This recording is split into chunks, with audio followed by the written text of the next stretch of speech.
నమస్తే, welcome to SS TV. ఈరోజు మనం రామాయణం గురించి తెలుసుకుందాం. రామాయణం అంటే కట్టే, కొట్టే, తెచ్చే అని 3 ముక్కల్లో చెప్పేయచ్చానంటారు. అంటే రాముడు భారతి కట్టాడు, రావణాసుని కొట్టాడు, సీతను తెచ్చుకున్నాడు. ఇలా చాలా వరకు మనకి రామాయణం అంటే అది మాత్రమే తెలుసు. రామాయణం అంటే చాలా ఉంటుంది. రామాయణంలో చాలా నీతి ఉంటుంది. సో రామాయణం గురించి మనకి విపులంగా చెప్పడానికి మనతో పాటు కాకినాడ జయలక్ష్మి గారు ఉన్నారు. వారిని అడిగి మరిన్ని వివరాలు తెలుసుకుందాం. నమస్తే అండి. నమస్తే అమ్మా. ఓకే, జయలక్ష్మి గారు, మనం ఈరోజు రామాయణంలోని ఏ అంశం గురించి మాట్లాడుకుందాం? అంటే చాలా అంశాలు ఉన్నాయి. అంటే రామాయణంలో చాలా నీతి ఉంది అని అంటారు. అంటే ఒక్కొక్కరికి ఒక్కొక్కలా అర్థమైంది రామాయణం. ఒక రకంగా చెప్పాలంటే కొంతమందికి కొన్ని డౌట్స్ కూడా ఉన్నాయి. అయ్యో, సీతారాముడు కలిసి ఉంటే బాగుండేది కదా, విడిపోయారే, అది ఒక డౌట్. రాముడు దేవుడు కదా, దేవుడికి అన్నీ తెలుసు కదా, ఎందుకు అనుమానించాడు సీతమ్మ వారిని?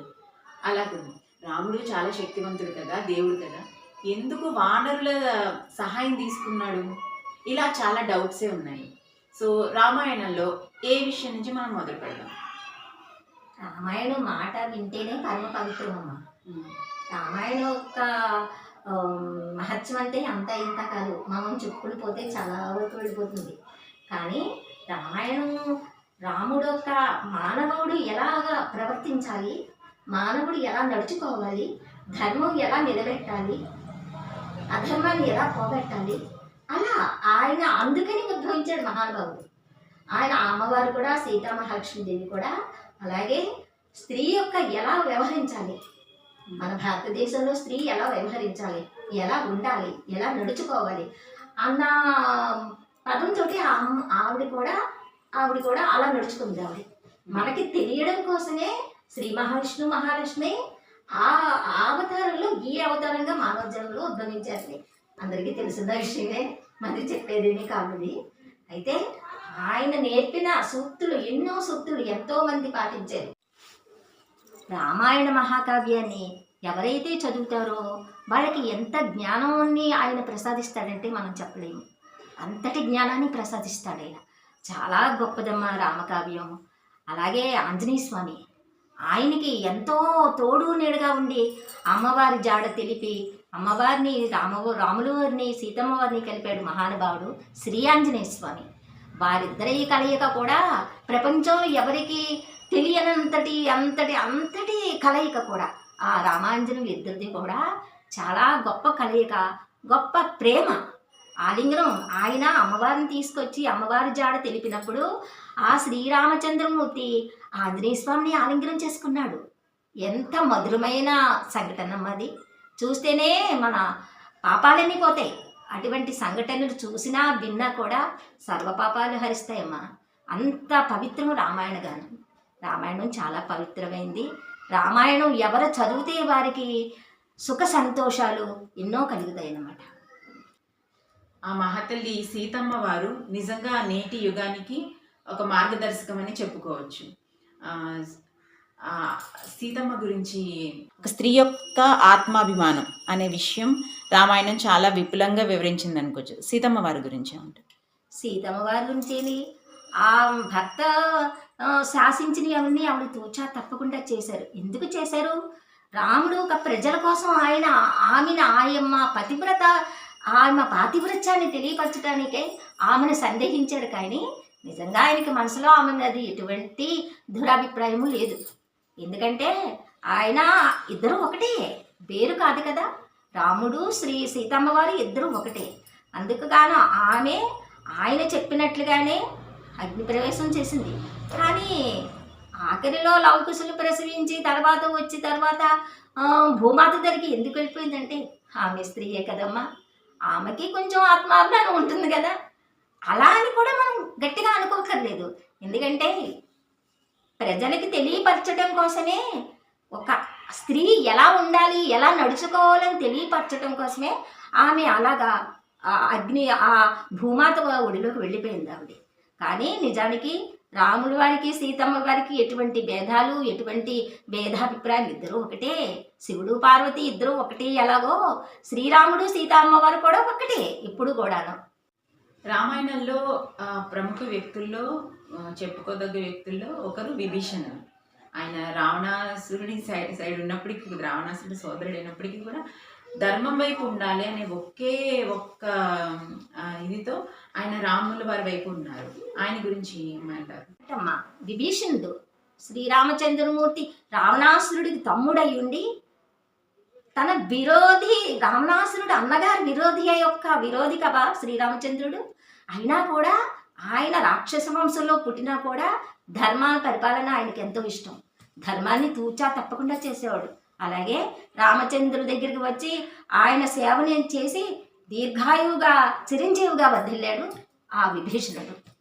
అలాగే ఆంజనేయ స్వామి, అందరికీ తెలిసిన విషయమే కదా ఆంజనేయ స్వామిది. ఆయన నామం నిత్యం యుగ యుగాలుగా ఆయన జపం చేస్తూనే ఉంటారు. ఆ రామనామం మధురాతి మధురం కదమ్మా. ఎంత మధురాతి మధురం అంటే మనం ఎన్నిసార్లు చదివినా ఎంత చేసినా కూడా మన మనసుకి తనివి తీరదు. అలా ఆ రామనామం అంత మధురమైనది. రాముడు ఎక్కడ ఉంటే హనుమంతుడు అక్కడ ఉంటాడు, హనుమంతుడు ఎక్కడ ఉంటే రాముడు అక్కడ ఉంటాడు. ఇదే హనుమంతుల అనుబంధం. సో మండోదరిని విభీషణుడు పెళ్లి చేసుకున్నాడు అని ఒక నానుడు ఉంది. అది ఎంతవరకు కరెక్ట్? ఎందుకంటే ఇద్దరు, ఆవిడ మహాపతివ్రత, ఈయన ధర్మం వైపే నిలుస్తారు. సో రావణాసురుడు చనిపోయిన తర్వాత లంకని విభీషణుడు పాలించాడు. సో ఆయనకి పత్నిగా మండోదరి కూడా ఉండాల్సి వచ్చింది. అయితే ఆయనతో భౌతికంగా కాపురం చేయకపోయినప్పటికీ పత్నిగా ఉండి ఆమె అలాగా దీక్షలోకి వెళ్ళిపోయారు అని కొంతమంది చెప్తుంటారు. అది ఎంతవరకు నిజం? విభీషణుడికి అంతకుముందే పెళ్ళి అయిపోయింది. భార్య బిడ్డల్ని అందరినీ వదిలేసి శ్రీరామచంద్రమూర్తి పాదాల దగ్గరికి వచ్చాడు. ఎందుకంటే అన్నగారు చేసిన ఆ పని ఆయనకు నచ్చలేదు. కానీ భార్యను కాదనుకున్నాడు, మంత్రులను కాదనుకున్నాడు, స్నేహితులను కాదనుకున్నాడు, అందరినీ కాదనుకుని ఆ రాముని పాదాల వద్దకు వచ్చి వాడాడు. నువ్వే నాకు శరణ్యం స్వామి అని ఆయన పాదాల దగ్గరికి వచ్చాడనమాట విభీషణుడు. అందుకే రాముడికి మరో తమ్ముడుగా ఆయన పేరు పొందాడు. అదే విభీషణుడు అన్నగారి భార్యని తను భార్యగా చేసుకోవడం అన్నది అది కాదు కదమ్మా. అది నిజం కాదు. ఎందుకంటే ధర్మానికి అనుగుణంగా నడిచేవాడు విభీషణుడు. అటువంటిప్పుడు అన్నగారి భార్య తల్లితో సమానం కదా. అలాంటప్పుడు రావణాసురుడి భార్యని ఆయన ఎలాగా ఇది చేస్తాడు? అది మండోదరి కూడా, ఆమె కూడా మహాపతివ్రత కదా. ఆమె మహాపతివ్రత. ఎంతో చెప్పింది, సీతమ్మ వారిని విడిపించండి స్వామి, సీతమ్మ వారిని ఆమె మనసు కష్టపెట్టొద్దు, ఆమెను విడిపించి రామునికి అప్పగించండి అని ఎన్నో విధాలుగా చెప్పింది. కానీ ఆమె వినలేదు. ఎందుకంటే ఆయన వినుంటే రామాయణం ఇంతవరకు రాదు కదా, రావణాసురుని సంహరించే పనే ఉండదు కదా. అది అలా జరిగింది. అంటే రాముడంత గొప్పవాడు కదా, ఎందుకు వానరుల సహాయాన్ని పొందాల్సి వచ్చింది? అసలు ఇంతమంది వానరులు అంటే వాళ్ళకి తమ్ముళ్ళు ఉన్నారు, లేదా ఇతర రాజ్యాల రాజులు ఉండొచ్చు. సో వాళ్ళ సహాయం పొందకుండా ఎందుకు ఒక వానరుల సహాయాన్ని రాముడు పొందాడు? దీనిలో ఏమన్నా ఆంతర్యం ఉందా? ఎందుకు వానరులు రామాయణంలో అంత స్పెషల్? వానరులు సహాయం పొందేవారంటే అది లోక కళ్యాణం గురించే జరిగిందమ్మా. అదంతా లోక కళ్యాణం. అది వానరులందరూ కూడా గంధర్వ దేవతలు. ఒకప్పుడు ఈయనకి సహాయం కోసమే ఈ రామయుగంలో వచ్చారు. అంతేగాని వాళ్ళని ఇచ్చేయడం కాదు. వానరులు వానరుల సహాయం కోసమే ఆయన రామావతారం ఎత్తారు. కూడా ఈ యుద్ధంలో కూడా ఈ వానరులందరూ మరణించారు. కానీ వాళ్ళందరినీ ఆ స్వామి మళ్ళీ బ్రతికించాడు. వాళ్ళందరికీ మళ్ళీ పునర్జన్మనిచ్చాడు ఆయన. అంత రామాయణం ఎంత చెప్పినా తనివి తీరదమ్మా. అంత రామాయణం, ఆ రామాయణాన్ని ఎవరు చదువుతారో వాళ్ళకి కూడా సుఖ సంతోషాలు కలుగుతాయన్న అనడంలో ఏమీ ఇది లేదు. అంత ఆ రామాయణం అంత పవిత్రమైనది. అలాగే మన మాధవపట్ట గ్రామంలో రామాలయం ఉంది. ఆ రామాలయం కూడా ఎప్పుడు కూడా ఎల్లప్పుడూ ఆ స్వామివారి సేవలు జరుగుతూ ఉంటాయి. మన కళ్యాణం జరిగిందనుకోండి, కళ్యాణంలో పసుపు కొడతారు, మా పిల్లలు వచ్చి పసుపు కొడతారు.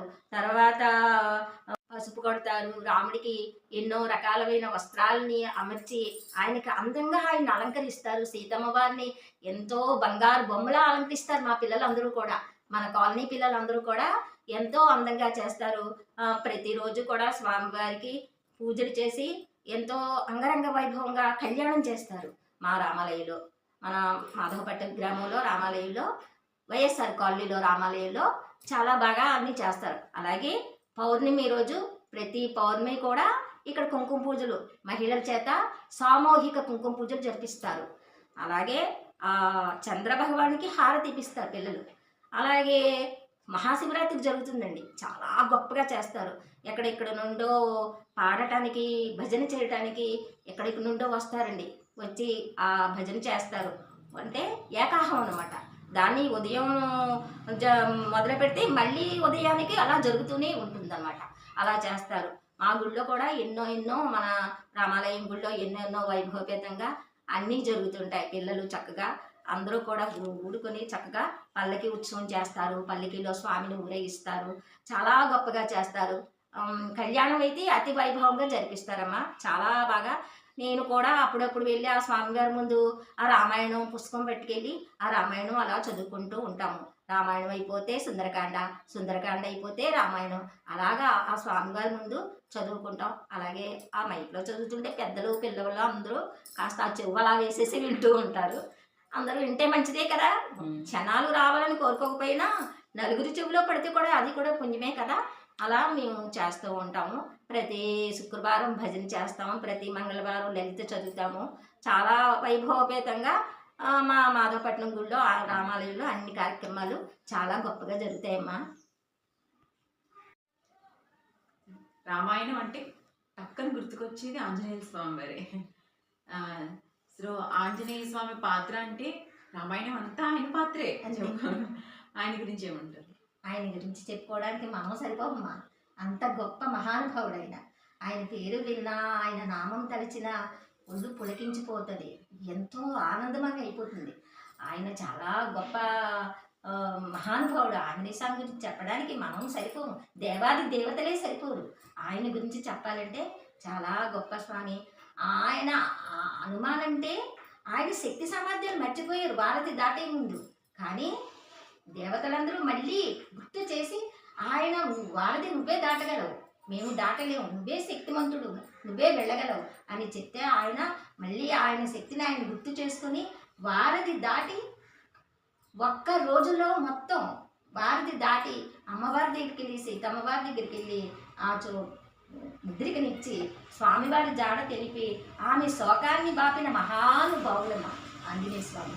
ఆయన చాలీసా చేసిన, ఆయన నామం తలిచిన, ఇంకా వాళ్ళకి ఆరోగ్యం అంటే ఇంకా మహాభాగ్యం. అలాగే ఆరోగ్యాన్ని ఇస్తాడు. ఆయన తోడుండి వెన్నుండి ఆయన వెంటుండి వాళ్ళని నడిపిస్తూ ఉంటాడు. రామనామమే ఆయన స్మరణ.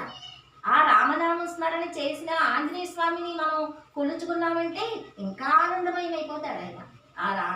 ఇందులో ముఖ్యమైన పాత్ర, ముఖ్యమైన స్వామి ఆంజనేయ స్వామి.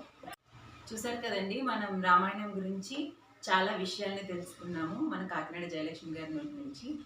మాకు ఇంతటి అమూల్యమైన సమాచారాన్ని అందించినందుకు మా SSTV ప్రేక్షకుల తరఫు నుంచి మీకు ధన్యవాదాలు. మీకు కూడా ధన్యవాదాలు చెప్తున్నాను.